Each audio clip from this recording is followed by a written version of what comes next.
बारिश में पहाड़ी चट्टान पर गरीब ससुराल का घर, रसोई और खेती। भाभी, और कितना कपड़े से पानी साफ करूं मैं? आप भी झाड़ू लगाते लगाते थक गई। आने तो बारिश का पानी, अब जब बाहर बारिश रुकेगी तभी अंदर भी पानी आना बंद होगा। अगर अभी पानी साफ नहीं किया तो फिर आगे की तरफ जाकर जम जाता है और फिर वहाँ से हटाने में तो और दिक्कत आती है। कुछ ना कुछ तो जुगाड़ करना पड़ेगा, वरना अगर बाहर 8 घंटे तक बारिश होती रही तो 4 घंटे तक हम पानी ही साफ करते रहेंगे। लगातार बाहर बारिश की वजह से अब चट्टानों से बने इस परिवार के घर के अंदर भी धीरे धीरे पानी आने लगा था, जिसे साफ करते करते पहले गर्भवती बहू नेहा और बाद में शिवानी, अलका, यहाँ तक कि संगीता की भी हालत खराब हो जाती है। मैं तो अब बैठ रही हूँ, जितना पानी हटाना था हटा लिया, अब जो जमेगा उसको बाद में हटा लेंगे। संगीता थक कर बैठ जाती है कि तभी अलका की नजर चूल्हे के पास रखी लकड़ियों की गठरी पर जाती है, जो कि अंदर आ रहे पानी की वजह से पूरी भीग चुकी थी। अलका जैसे ही जाकर उन लकड़ियों की गठरी उठाती है तो देखती है कि उनमें से पानी टपक रहा है। ये लो, लकड़ियाँ भी भीग गई। अब मैं इतनी बारिश में बाहर जाकर लकड़ियाँ लाने से रही। पता नहीं तुम लोगों का ध्यान कहाँ रहता, एक काम ढंग से नहीं करते। इतना सा घर संभालने के लिए तुम चारों हो, लेकिन फिर भी नहीं संभलता तुमसे। और एक मैं थी जो अपने समय में कोठी जैसे बड़े घर भी अकेले संभाल लेती थी। ये तो हर बात में दादी अपना समय लेकर बैठ जाती है। मेरा बस चले ना तो इन्हें टाइम मशीन में बिठाकर इनके समय में ही छोड़ाऊं। काफी देर तक बारिश होने के बाद अब धीरे धीरे बारिश धीमी हो जाती है, जिसके बाद अब दोनों बहुएं मिलकर सबसे पहले कोने में जमे सारे पानी को बाहर निकालती हैं। वहीं अलका चूल्हे में पहले से बची थोड़ी बहुत सूखी लकड़ियों को इकट्ठा कर उन्हें जलाकर सब्जी बनने के लिए रख देती है। जिस हिसाब से लकड़ियां बची है ना, मुझे तो लग रहा है कि रात का खाना बन जाए, वही बड़ी बात है। थोड़ी बहुत बची लकड़ियों के बुझने से पहले ही अलका जैसे तैसे कर उसमें थोड़ा बहुत खाना बनाकर रख देती है। इसी तरह दिन गुजरता है और अब धीरे धीरे शाम होने को आती है, जिससे उनके चट्टान के घर के अंदर अंधेरा होने लगता है, जिसे देखकर संगीता अब घर के 2 से 3 कोनों में लालटेन जलाकर रख देती है। दिन में तो फिर भी ठीक है, लेकिन रात में ये चट्टान से बना घर किसी भूतिया हवेली से कम नहीं लगता। इसे तो कुछ बोलने का ढंग ही नहीं है। अरे इतना तो अच्छा घर है हमारा, और लोगों की तरह थोड़ी ना जो हर साल घर की मरम्मत करवाओ, और इसका तो हमें किराया भी नहीं देना पड़ता। हमें आदिवासी जिंदगी जीने पर मजबूर कर रखा है। अब घर के सभी लोग चट्टान के घर की दहलीज पर आकर बैठ जाते हैं और बाहर के ठंडे मौसम के मजे लेने लगते हैं। वहीं घर के मर्द आकाश, संजय और कमलेश, जो तीनों अभी अभी फैक्ट्री का काम खत्म करके चट्टानों के रास्ते होते हुए ऊपर घर की तरफ आ रहे होते हैं। इसीलिए कह रहा था तुम दोनों से कि थोड़ा जल्दी निकल लो, अब हो गया ना अंधेरा, ऊपर से लालटेन का तेल भी खत्म हो गया। अरे बाबा तो क्या करते, मालिक की गाय ने कुछ ज्यादा ही दूध दे दिया था, इसलिए आज वो थोड़ा थोड़ा दूध हम मजदूरों में बांट रहे थे, तो मुझे भी एक बोतल मिल गई, उसी को लेने के चक्कर में थोड़ी देर हो गई। अरे बातें बाद में कर लेना आप लोग, पहले कदम थोड़ा धीरे धीरे बढ़ाकर रखो। अंधेरे की वजह से ठीक से चट्टान दिखाई नहीं दे रही है, कहीं पता चले कि कोई चट्टान से टकरा कर गिर जाए। अपने पिता और भाई को समझाने वाला संजय ही कुछ देर बाद अंधेरे की वजह से चट्टान से टकरा कर गिर जाता है, जिससे उसके घुटने से खून निकलने लगता है। अरे मोरी मैया, गया मेरा घुटना, अरे लगता है खून निकल रहा है। अरे हमें देखकर चलने की सीख देने वाले, पहले खुद तो आगे देखकर चल ले। पकड़ो इसे अब। कमलेश और आकाश मिलकर संजय को उठाने में मदद करते हैं और अब उसे पकड़कर धीरे धीरे कदम बढ़ाते हुए कुछ ही देर में अपने पहाड़ के ऊपर बने चट्टानों के उस छोटे से घर में पहुंच जाते हैं। और जैसे ही सबकी नजर संजय की ऐसी हालत और उनके घुटने से निकल रहे खून पर जाती है तो हे भगवान, ये आपको चोट कैसे लगी? जनाब हमें बता रहे थे कि चट्टानों पर आराम आराम से चलो, और खुद ही गिर गए। अरे ओ कमबख्त, तू मेरे पोते को क्या ताने दे रहा है? कुछ लगा उसके पैर पर। बहू तू क्या खड़ी खड़ी देख रही है, कोई दवाई वगैरह नहीं है क्या? दवाई तो खत्म हो गई है, लेकिन पास में एक जड़ी बूटी का पौधा है, मैं अभी लेकर आती हूँ। आराम से जाना, थोड़ी देर पहले ही बारिश बंद हुई है, चट्टानों पर काफी फिसलन होगी, पता चले अपने भाई की तरह तू भी गिर गई। लालटेन से अलका साथ में रोहित को लेकर पास के पौधों में से जड़ी बूटी का पौधा निकाल कर लाती है। उन्हें शिवानी चट्टानों के बनाए हुए सिलबट्टे पर पीस कर संजय के पैर पर लगा देती है। सुबह तक आराम मिल जाएगा, घाव भी अच्छे से भर जाएगा। एक काम करना, खाना खाने के बाद इसे थोड़ा दूध गर्म करके दे देना, हल्दी मिलाकर। दूध तो ये लोग लाए ही हैं, इससे और आराम मिल जाएगा। लेकिन अम्मा, उसके लिए चूल्हा भी तो जलना चाहिए। लकड़ियां तो वैसे ही खत्म हो गई, और इन गीली लकड़ियों को सूखने में समय भी लगेगा। माँ जी, चूल्हा बुझ गया है, लेकिन शाम को जलाई हुई लकड़ियों के कुछ टुकड़े और राख अभी भी गर्म है, तो मैं उसमें दूध का बर्तन रख देती हूँ, खाना खाने तक गर्म हो जाएगा। बोतल से दूध निकालकर दूसरे बर्तन में रख नेहा उसे चूल्हे की राख पर रख देती है, जिससे थोड़ी देर में दूध गर्म होने लगता है। वहीं खाना खाने के बाद संजय हल्दी वाला दूध पी लेता है कि तभी बाहर फिर से मौसम बदलता है और एक बार फिर बारिश शुरू हो जाती है और देखते देखते चट्टानों से पानी अंदर आकर एक कोने में जमा होने लगता है। अरे ये तो दिक्कत की बात है, इस तरह तो पानी काफी जमा हो जाएगा और फिर इसे निकालने में भी समय लगेगा। कुछ न कुछ तो तरीका लगाना होगा। कब तक तरीके भी लगाते रहेंगे? पता नहीं हम क्यों इन पहाड़ों की चट्टानों में घर बनाकर रह रहे हैं। मेरा तो पूरा बचपन ही यहाँ बीत गया। हम दूसरे लोगों की तरह नीचे गांव की तरफ साधारण जमीन पर क्यों नहीं रह सकते? पता भी है नीचे रहने से क्या क्या दिक्कत आती है। कमलेश, उस समय तो तू 15-20 साल का था जब हम गांव छोड़कर ऊपर आए थे। सालों पहले गांव में एक भयानक बाढ़ आ गई थी। कहीं रहने की जगह नहीं थी, घर बार जमीन सब चला गया। तो हम और गांव के बचे कुचे कुछ लोग यहाँ पहाड़ों पर चढ़े आए और फिर यहीं पर चट्टानों के घर बनाकर रहने लगे। लेकिन समय बीतने के साथ साथ और लोगों के पास पैसा आता रहा और वो यहाँ से चले गए, पर हम लोग वैसे के वैसे ही रह गए। तो अम्मा, अब कौन सी गांव में बाढ़ आ रही है? अब तो सरकार ने बांध भी बना दिया है, तो बाढ़ आने का तो कोई सवाल ही नहीं पैदा होता। वो सब कुछ भी हो, लेकिन हम तो यहीं रहेंगे। मैंने तो ठान लिया है कि यहीं से मेरी अर्थी उठेगी। यहाँ कितना सुकून है और नीचे तो गांव में अक्सर गर्मियों में कुआं भी सूख जाता है, लेकिन यहाँ तो चट्टानों के बीच से बहता हुआ ठंडा ठंडा ताजा पानी पीने को मिलता है। खेती भी हम कर लेते हैं, तो फिर क्या दिक्कत है? इसी वजह से पूरा परिवार चट्टान से बने इस घर में अपना गुजारा कर रहा होता है। वहीं अगले दिन काम पर जाने से पहले आकाश चट्टानों से घर के अंदर आ रहे पानी को लेकर अब साइड में पिछले हिस्से पर छोटे छोटे चट्टानों के टुकड़े को जोड़कर घर के साइड के एक नाली बना देता है, जिससे अब चट्टानों से आ रहा पानी उस नाली से होकर सीधा नीचे की तरफ चला जाएगा। अब कितनी भी तेज बारिश क्यों ना हो, सारा पानी इससे होकर बाहर चला जाएगा और फिर तुम्हें ज्यादा मेहनत नहीं करनी पड़ेगी। मैं जानता हूँ नेहा, तुम हमारे बच्चे को लेकर बहुत परेशान हो कि हम उसको यहाँ कैसे पालेंगे। दादी को कोई बात समझ क्यों नहीं आती? वो तो अच्छा है कि यहाँ भूस्खलन जैसे हादसे नहीं होते, वरना पता नहीं क्या ही होता। फिक्र मत करो, एक बार बच्चा हो जाए फिर मैं खुद दादी से बात करता हूँ। कोई ना कोई रास्ता तो निकाल ही लेंगे। चलिए अब आप जाइए और आराम से जाना। लालटेन में मैंने तेल भी भर दिया है, तो रात को आने में कोई दिक्कत भी नहीं होगी। अगले दिन घर के सभी मर्द पहाड़ियों की चट्टानों से उतरते हुए धीरे धीरे गांव की तरफ जाते हैं और कुछ ही देर में अपनी फैक्ट्री में मजदूरी के लिए पहुंच जाते हैं। तो वहीं दूसरी तरफ दोनों बहुएं घर का काम निपटाकर थोड़ी दूर बनी चट्टानों पर अपनी सीढ़ीदार खेतों के पास आती हैं। भाभी, इस बार तो सब्जियों की फसल अच्छी हो गई।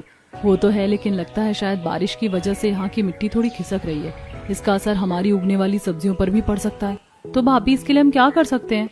मेरे ख्याल से हमें यहाँ लकड़ियों की बाउंड्री बना देनी चाहिए। इससे कितनी भी तेज बारिश क्यों ना हो, लेकिन यहाँ की मिट्टी बिल्कुल नहीं खिसकेगी। भाभी, हम वहीं चलते हैं जहाँ से अक्सर पानी भरते हैं। उस चट्टान के पास काफी सारे पेड़ हैं, तो वहाँ से हमें कुछ लकड़ियाँ मिल जाएंगी। अब दोनों जेठानी देवरानी घर की तरफ जाती हैं, जहां अपनी बाल्टी और मटकों को लिए वो सीधा चट्टानों के उस हिस्से के पास पहुंचती हैं जहां से काफी ठंडा ठंडा और ताज़ा पानी बहता था। यहाँ रहने का एक फायदा तो है, पानी हमेशा ताज़ा पीने को मिलता है। नेहा, तुम भी हल्का के साथ पानी भर लो, मैं तब तक आसपास से मोटी मोटी लकड़ियाँ इकट्ठा करती हूँ। शिवानी आसपास की जगह से गिरी हुई छोटी मोटी लकड़ियों को इकट्ठा कर रही होती है, तो वहीं घर से कुल्हाड़ी मंगवाकर वो कुछ पेड़ की टहनियों को भी काट देती है और अलका के साथ मिलकर उन लकड़ियों से सीढ़ीदार खेतों की बाउंड्री बनाती है, जिससे अब मिट्टी बिल्कुल भी नहीं खिसकती। चलो भाभी, एक मुसीबत और टली। अब मैं सब्जियां तोड़ लेती हूँ, फिर घर जाकर खाने की तैयारी भी तो करनी है। सब्जी बनाने के लिए थोड़ी बहुत सब्जियां तोड़कर वो अब सीधा घर आ जाती है। दोनों जेठानी देवरानी मिलकर दोपहर के खाने की तैयारी करती हैं। चाची चाची, आज आप क्या बना रही हो? बहुत अच्छी खुशबू आ रही है। मट्ठे वाले आलू पसंद है ना? वही बना रही हूँ और साथ में चावल। मट्ठे वाले आलू तो मुझे बहुत पसंद है। पता है चाची, जब आपका बाबू आ जाएगा ना, तो मैं उसे सबसे पहले मट्ठे वाले आलू ही खिलाऊंगी। देखना, ये उसके भी फेवरेट बन जाएंगे। पारुल की इस बात पर नेहा शर्माने लगती है। तभी थोड़ी देर पहले जहां बाहर का मौसम काफी हद तक अच्छा था, एकदम से बाहर काफी तेज धूप खिल जाती है, जिससे चट्टानों के पत्थर और चट्टानों के ऊपरी हिस्से पर ढकी लोहे की टीन की छत भी काफी गर्म हो जाती है और सभी का पसीने से बुरा हाल होने लगता है। धूप होते ही घर के अंदर कितनी गर्मी बढ़ जाती, मैं तो परेशान हो गई हूँ।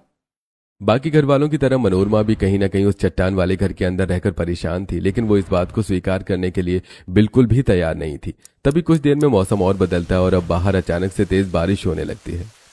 अभी तो इतनी तेज धूप निकली थी और अब अचानक बारिश भी शुरू हो गई। इस मौसम की यही तो दिक्कत है। सर्दियाँ और गर्मी तो ठीक ठाक तरीके से बीतती हैं, लेकिन दिक्कत तो बारिश के मौसम में ही आती है। तो वहीं दूसरी तरफ फैक्ट्री में काम कर रहे सभी मजदूर जहां अपने कामों में ही खोए होते हैं, तो वहीं कमलेश कुछ कर्मचारियों को रस्सियों के सहारे ऊपर जाते हुए देखता है। अरे बाबा क्या हुआ? जब से आए हैं तब से इसी तरह शांत खड़े हैं, सब ठीक तो है ना? अरे संजय, मैं ये सोच रहा हूँ कि दिन हो या रात, लेकिन बारिश की वजह से चट्टानों पर चढ़ने उतरने में दिक्कत तो होती है। सुबह सुबह तो मेरा भी पैर फिसलने से बचा था, इसलिए मैं सोच रहा हूँ कि अगर हम अपने घर आने जाने वाले रास्ते में थोड़ी थोड़ी दूर पर छेद करके उसमें मजबूत बांस गाड़ दें और उसमें कील ठोक कर रस्सी बांध दें और उनके सहारे ऊपर चढ़े उतरे तो कितना सही रहेगा। लेकिन बाबा, ये तो बहुत मुश्किल भरा काम है, इसे करने में तो काफी समय लग जाएगा। जानता हूँ, लेकिन कम से कम इससे हम लोगों को तो आराम होगा। ठीक है, फिर मैं आकाश को बताता हूँ। कल तो फैक्ट्री की छुट्टी है, तो हम कल से ये काम शुरू कर लेंगे। अगले दिन से ही तीनों बाप बेटे घर के रास्ते से लेकर नीचे उतरने के रास्ते तक थोड़ी थोड़ी दूर पर पहले मजबूत बांस गाड़ देते हैं और अब उनसे रस्सी लपेटते हुए ऊपर की तरफ आने लगते हैं। बाबा, इस तरफ भी तो कितनी सारी बड़ी बड़ी चट्टानें हैं। अगर हम इस तरफ भी ऐसा ही कर देंगे तो हमें आने जाने में और आसानी होगी और गिरने की भी कोई ज्यादा खतरा नहीं रहेगा। मैं भी यही सोच रहा था। बहुएं भी कुछ न कुछ सामान लेने के लिए आती जाती रहती हैं, उनके लिए तो ये और किफायती सुविधाजनक होगा। अब तीनों बाप बेटे मिलकर दूसरी तरफ के हिस्से पर भी ऐसा ही कर देते हैं और अब कुछ ही देर में उनकी मेहनत रंग लाती है। जब वो उन रस्सियों को पकड़कर पहाड़ियों से ऊपर नीचे करते हैं तो इसके सहारे तो मैं इन मुश्किल मुश्किल चट्टानों को भी आसानी से पार कर लूंगा। बाप बेटों की काफी बड़ी मुश्किल हल हो चुकी थी। इसी तरह समय गुजरता रहता है और अब लगातार बारिश की वजह से इस परिवार की चट्टानों से बने घर की टीन की छत में अब दिक्कत आने लगी थी। लगातार धूप और बारिश की वजह से टीन ने काफी हद तक जंग पकड़ ली थी, जिससे उसमें काफी छेद हो गए थे। इस टीन के छेद के अंदर से तो कभी धूप तो कभी बारिश आती रहती है। ये देखो, थोड़ी देर पहले बारिश की वजह से यहाँ रखी मेरी कॉपी भी गीली हो गई। अरे अब तो इस टीन की छत को ठीक करवा दो, वैसे ही इतनी पतली है और अब तो इसका हाल बेहाल हो गया है। नीचे गांव में एक टीन की दुकान वाला है, मेरी जान पहचान का। उससे हमें थोड़े सस्ते दामों में टीन मिल जाएगी तो ठीक रहेगा। आकाश और संजय अब उन्हीं रस्सियों के सहारे धीरे धीरे चट्टान से उतरते हुए गांव में आते हैं और सस्ते दामों में टीन की छत को लेकर ऊपर आ जाते हैं। कमलेश उस पुरानी टीन की छत को हटाकर नई टीन की छत रखता है और अब दोनों भाई उस छत पर चढ़कर उसके ऊपरी हिस्से को सफेद रंग के पेंट से पेंट करने लगते हैं। पता है, मुझे किसी ने बताया था कि सफेद रंग का पेंट जब हम छत पर करते हैं तो धूप की किरणें छत को ज्यादा गर्म नहीं कर पाती और घर के अंदर थोड़ी ठंडक बनी रहती है। पूरी तरह से टीन की छत को अच्छे से पेंट करके उसके सूखने के बाद उस पर थोड़ी बहुत घास लाकर भी डाल देते हैं और साथ ही पानी का छिड़काव भी कर देते हैं, जिससे छत में ठंडक बनी रहे। कि तभी अचानक इसी बीच आकाश का पैर फिसलता है और वो चट्टान से गिरते गिरते बचता है। भैया, जल्दी से ऊपर खींचे मुझे, वरना मैं तो सीधा परलोक सिधार जाऊंगा। संजय अपनी पूरी जान लगाकर आकाश को ऊपर खींच लेता है और जब इस हादसे के बारे में सभी घर वालों को पता चलता है तो आज तो अनहोनी होने से बच गई। हे भगवान, सब कुछ ठीक रखना और तुम लोग भी ज्यादा ध्यान दो अपने ऊपर। आज तो सच में हद हो गई। मैं तो कह रही हूँ कि अब हम नीचे ही चलते हैं। अरे नीचे जाने का कोई फायदा भी तो होना चाहिए ना। हमारे पास इतने पैसे नहीं है कि नीचे घर ले सके, ना खुद की कोई जमीन, तो फिर हम वहाँ कैसे रहेंगे। अब कोई तो हमें अपनी जमीन दे नहीं देगा घर बनाने के लिए। कम से कम यहाँ चट्टान पर हम अपने घर में सुकून से रह तो रहे हैं। मनोरमा की बातें सुनकर सभी घर वाले काफी ज्यादा दुखी होते हैं। वैसे कुछ समय और गुजर जाता है। दोपहर का वक्त होता है। घर के बाहर शिवानी बैठकर कपड़े धो रही होती है। चलो, आज का मौसम तो काफी सही है, थोड़ी देर में कपड़े भी सूख जाएंगे, फिर इन्हें तय बनाकर रख दूंगी। सारे कपड़े धोने के बाद शिवानी उन्हें एक तार पर डाल देती है और बचे कुचे कुछ कपड़ों को चट्टान पर डालकर अंदर चली जाती है। तो वहीं थोड़ी देर बाद, नेहा बहू, बाहर मौसम बदल रहा है, जाकर कपड़े ले आओ, वरना बारिश हो गई तो सारे कपड़े गीले हो जाएंगे। नेहा के जाने तक बारिश शुरू हो चुकी थी, फिर भी नेहा जल्दी जल्दी कपड़े उठाने लगती है। देखती है कि चट्टानों पर डाले हुए कुछ कपड़े हवा से उड़कर कहीं चले गए थे। ये देखकर नेहा काफी उदास होती है और अब जल्दी से अंदर आती है। शिवानी बहू, किसने कहा था चट्टान पर कपड़े डालने के लिए? जगह नहीं थी तो अंदर डाल देती। बताओ, कितने कपड़े उड़वा दिए तुमने। ये तो अब हर रोज का हो गया है और देखो कपड़े भी अभी कितने गीले हैं। तुम लोगों को घर संभालना पता नहीं कब आएगा। बड़ी बहू, तू तो दो बच्चों की माँ बन गई है। छोटी बहू, तू भी अब जल्दी माँ बनने वाली है। पता नहीं आगे जाकर क्या करोगी। अरे काम करते हैं ना, कपड़ों को चूल्हे के ऊपर सुखा देते हैं, मैं इस तरफ एक तार बांध देती हूँ। चूल्हे की गर्माहट से सारे कपड़े धीरे धीरे सूख जाएंगे। अपना दिमाग लगाते हुए अलका जलते चूल्हे के थोड़ा ऊपर तार बांधकर उस पर कपड़े लटका देती है, जिससे चूल्हे की गर्माहट से अब धीरे धीरे कपड़े सूखने लगते हैं। इसी तरह दिन गुजर जाते हैं। बच्चों, मैं सब्जी लेने जा रही हूँ खेत पर, तुम लोग चलोगे क्या? हाँ बुआ, चलो चलते हैं। अलका दोनों बच्चों को लेकर अपनी सीढ़ीदार खेती के पास आकर टोकरी में सब्जी डालने लगती है कि तभी वहाँ एक उड़ता हुआ बाज आता है, जिसे देखकर दोनों बच्चे तो डर के भाग जाते हैं, लेकिन वो अलका के पीछे पड़ जाता है। ये बाज कहाँ से आ गया? चाह क्यों नहीं रहा? चल भाग यहाँ से। दोनों बच्चे जल्दी से भागते हुए घर जाते हैं और जाकर सारी बात घर वालों को बताते हैं। हे भगवान, ये बाज कहाँ से आ गया यहाँ पर? प्रकाश लाठी लेकर खेतों की तरफ लेकर जाता है और डंडे से मारकर उस बाज को वहां से भगा देता है। यहीं पास वाले पेड़ पर ही इस बाज ने अपना घोंसला बनाया है। इसको लगा होगा कि तुम इसके बच्चों को परेशान करने आई हो। मैं तो कह रहा हूँ कि जैसे नीचे गांव के खेतों में लकड़ी का पुतला बनाकर गांव वाले खड़ा कर देते हैं ना, वैसे हम भी कर लेते हैं। इससे बाकी पक्षी वगैरह भी खेती में नहीं आएंगे। अब दोनों भाई जंगल की तरफ जाते हैं और वहां से कुछ लकड़ियां लाकर उनसे एक लकड़ी का पुतला बनाकर खेतों में खड़ा कर देते हैं। इसे देख बाज और कुछ पक्षी वहां आना बंद कर देते हैं। तो ऐसे ही एक दिन सब्जी बना रही है या जला रही है? पूरे घर में धुआं धुआं ही कर दिया तूने। अब तड़का लगेगा तो थोड़ा तो धुआं होगा ही ना। एक काम कर, जा, मौसम ठीक है बाहर का, छोटे छोटे चट्टानों के पत्थर को इकट्ठा कर और उन्हें लकड़ी डालकर जला दे और फिर बाहर बैठकर खाना बना। ताजी हवा भी खा लेना और खाना भी बन जाएगा। शिवानी बिल्कुल वैसा ही करती है, लेकिन जब वो सब्जी में तड़का लगाती है तो एकदम से धुआं उठने की वजह से शिवानी के हाथ से मसालों का डिब्बा नीचे गिर जाता है। और जब मनोरमा को ये बात पता चलती है तो थोड़े से मसाले के चक्कर में तुमने तो पूरा डिब्बा ही नीचे गिरा दिया। अब खाना सूखी सब्जी का खाना। ऐसी परेशानियों से जूझते हुए इस परिवार के दिन गुजर रहे थे। अब बारिश का मौसम भी काफी ज्यादा बढ़ गया था, जिसके चलते घर वालों का चट्टानों से बहते पानी के पास जाकर पानी भरना भी काफी मुश्किल हो रहा था। घर में थोड़ा बहुत ही पानी बचा है, ये तो कल तक खत्म भी हो जाएगा और फिर हम क्या करेंगे? बारिश का पानी तो पी नहीं सकते। ऐसे तो बारिश का पानी पी नहीं सकते, लेकिन अगर हम उसे अच्छी तरह से साफ कर दे तो उसे पिया जा सकता है। लेकिन भाभी, जितना मैंने सुना है, पानी को साफ करने के लिए फिल्टर की जरूरत होती है और गांव में भी लोगों ने अभी लगवा लिया है। पर हम इसके बिना पानी कैसे साफ करेंगे? आजकल की पीढ़ी ही नखरे करती है, वरना क्या पहले के समय में लोग गंदा पानी पीते थे? पहले के लोग तो बिना फिल्टर के ही देसी जुगाड़ से पानी को साफ कर लेते थे। सबसे पहले 3 मटके लेती हैं और सबसे पहले मटके के अंदर छोटे छोटे कंकड़ डालती हैं। फिर दूसरे मटके में अपने चूल्हे के अंदर से उठाकर कोयले के टुकड़े डाल देती हैं और अब तीसरे और आखिरी मटके को अंदर से बिल्कुल खाली छोड़ देती हैं। तीनों मटकों के मुंह पर सूती कपड़ा भी बांध देती हैं और पहले 2 मटकों में नीचे एक छोटी सी छेद भी कर देती हैं, जिससे पानी फिल्टर होकर दूसरे मटके में जा सके। अब वो खाली मटका सबसे नीचे रखती हैं, उसके ऊपर रखा राख वाला मटका और उसके ऊपर कंकड़ वाला मटका रखती हैं। और अब जब नेहा बारिश का इकट्ठा किया हुआ पानी सबसे पहले मटके में डालती है तो वो एक एक मटके से फिल्टर होकर नीचे आता रहता है और तीसरे और आखिरी मटके में अब बिल्कुल साफ पानी होता है। अरे बहू, ये पानी तो पीने में बिल्कुल साफ है। क्या जुगाड़ लगाया है तुमने? अब तो हमें पानी लेने के लिए इतनी दूर जाने की भी जरूरत नहीं है। जब जब बारिश आएगी तो उसका ही पानी इकट्ठा कर लेंगे। साफ करने के और भी कई तरीके हैं। हम पानी को छान कर और उबाल कर भी साफ कर सकते हैं, और तो और फिटकरी से भी पानी साफ हो सकता है। बहू, तुझे तो बड़ी जानकारी इन चीजों की, कुछ तो दिमाग है इसके अंदर। मनोरमा अपनी छोटी बहू की थोड़ी बहुत तारीफ कर देती है। इसी तरह कुछ दिन और गुजरते हैं और आज शिवानी घर का कुछ सामान लेने के लिए नीचे बाजार जा रही होती है।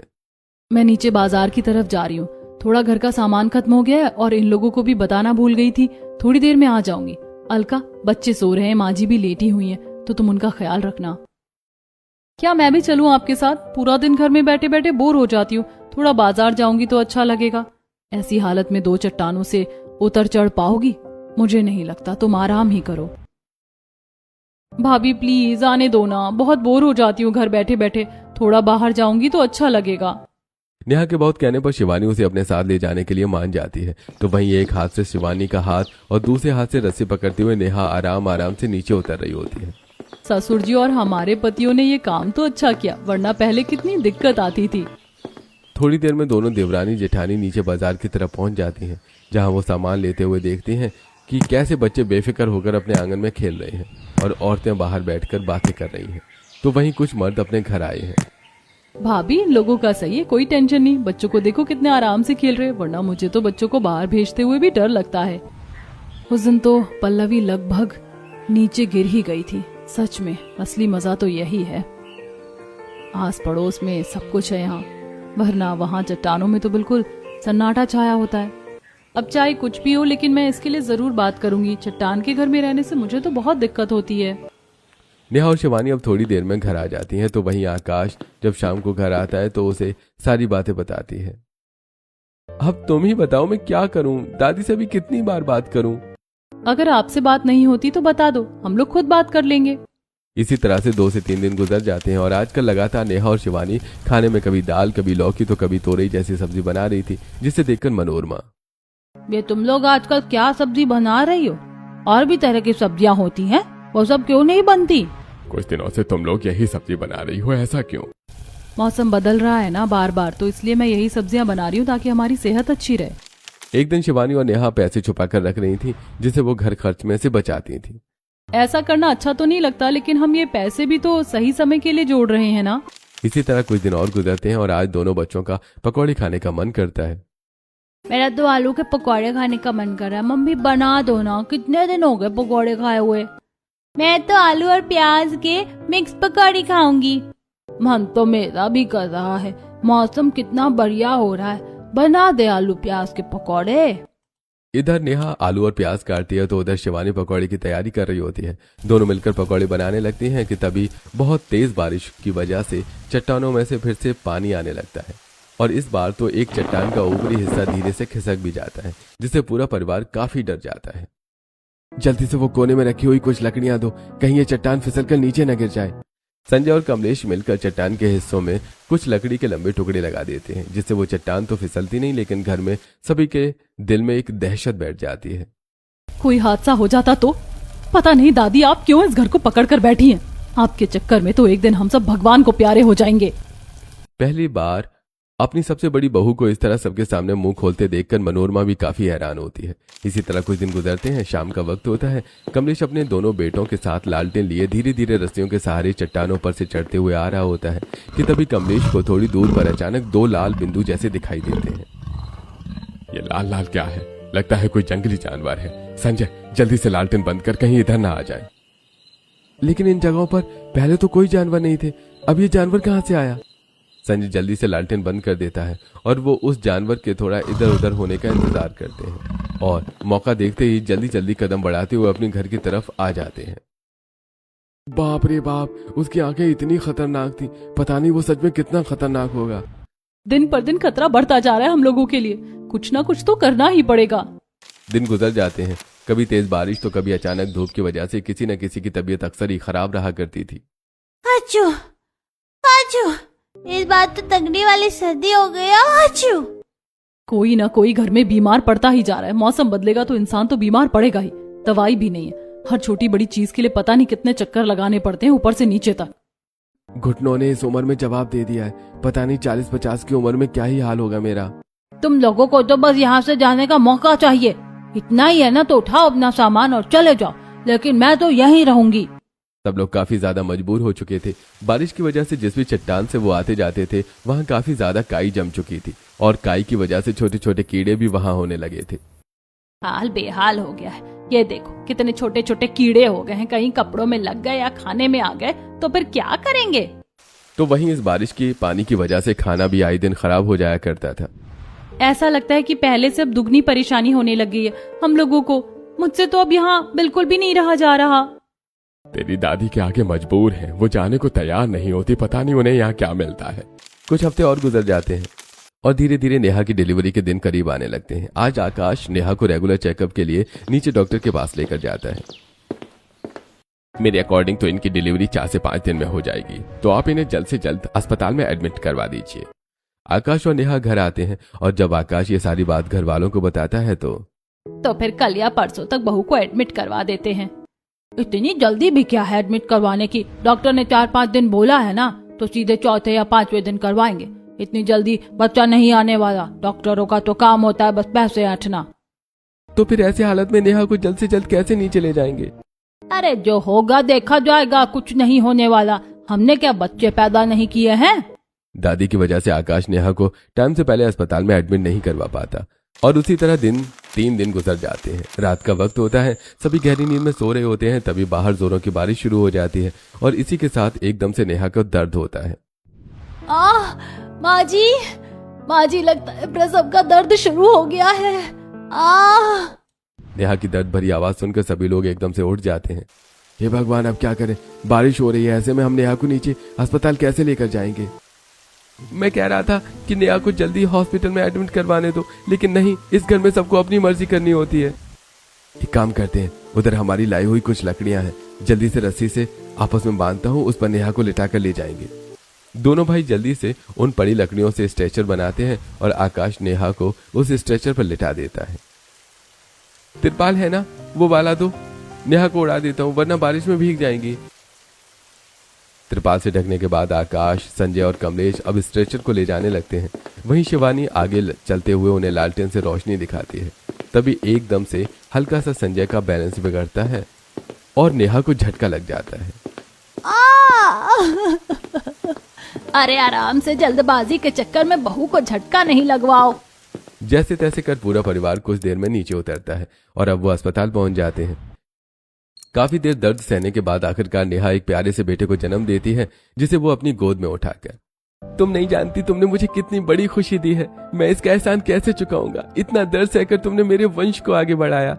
2 से 3 दिन हॉस्पिटल में रहने के बाद नेहा बच्चे को लेकर उसके साथ सबके साथ ऊपर आ जाती है। हर रोज की तरह नेहा अपने बच्चे को दूध पिला ही रही थी कि तभी उसकी नजर उसकी दादी सास पर पड़ती है। अगर बच्चे को कुछ भी होता ना तो मैं नहीं छोड़ती इन्हें, बस कुछ दिन और देख रही हूँ। ये मान गई तो ठीक है, वरना मैं तो अपने बच्चे को लेकर नीचे चली जाऊंगी। मैं तो अब यहाँ नहीं रह सकती। ऐसे ही एक दिन मनोरमा थोड़ी देर के लिए बाहर आती है कि तभी थोड़ी देर पहले हुई बारिश की वजह से चट्टानें पूरी तरह से गीली थी। मनोरमा जैसी उन पर पैर रखती है तो वो फिसल जाती है और सीधा अपनी कमर के बल गिरती है। रे मोरी मैया, मर गई रे मैं। अरे कम बख्तो, कहाँ हो, जल्दी से बाहर आओ। मनोरमा की आवाज सुनकर सभी लोग बाहर भागे भागे आते हैं और मनोरमा की ऐसी हालत देखते हैं। हे भगवान, माँ आप गिर कैसे गई, देख क्या रही हो, जल्दी से उठाओ। मनोरमा को उठाते हैं लेकिन मनोरमा ठीक से खड़ी भी नहीं हो पा रही थी। फिर वो सभी जैसे तैसे कर मनोरमा को अस्पताल लेकर जाते हैं, जहाँ डॉक्टर जब मनोरमा का चेकअप करते हैं तो देखिए इनकी कमर की हड्डी में चोट आई है, प्लास्टर करना पड़ेगा और इन्हें हर हफ्ते में 2 बार आकर चेक भी करवाना पड़ेगा। 1-2 बार तो प्लास्टर के साथ मनोरमा ऊपर नीचे कर लेती है, लेकिन अब उसमें बिल्कुल भी ताकत नहीं बची थी और वो अस्पताल के बेड पर से भी नहीं उठ पाती। इसीलिए मैं आपको कह रही थी कि ऊपर रहना खतरे से खाली नहीं है, नीचे रहना ही बेहतर है। समय एक जैसा नहीं होता। अब देखा ना आपके साथ कितना बड़ा हादसा हो गया और उस दिन बहू के साथ हादसा होते होते बचा है। दादी माँ, हम लोग नीचे जैसे तैसे रह लेंगे, लेकिन अब ऊपर सच में नहीं रहा जाता। अगर ऐसा ही है तो तुम लोग नीचे ही रह लो और मैं भी तुम्हारे साथ नीचे रहूंगी, ऊपर जाने की हिम्मत नहीं बची। मनोरमा की बात सुनकर सभी लोग काफी खुश होते हैं, जिसके बाद दोनों भाई अपनी फैक्ट्री मालिक से थोड़े बहुत पैसे उधार लेते हैं और साथ ही अपनी बीवियों द्वारा जोड़े गए पैसों को उसमें मिलाकर गांव में नीचे की तरफ एक घर ले लेते हैं, जिसमें अब वो बिना किसी परेशानी के सुकून से रहते हैं। यहाँ तो हम जितना मर्जी उतना खेल सकते, कोई रोक टोक नहीं है हम पर। यहाँ कितना अच्छा लग रहा है ना, बाजार, दुकान, सब कुछ पास में ही है और इस समतल जमीन पर चलकर तो और सुकून सा मिलता है। हाँ भाभी, देर आए दुरुस्त आए, दादी कम से कम मान तो गई, वरना मुझे तो लग रहा था कि दादी के साथ साथ मेरी अर्थी भी यहीं से उठेगी। उस दिन के बाद से पूरा परिवार अब नीचे हंसी खुशी रहने लगता है।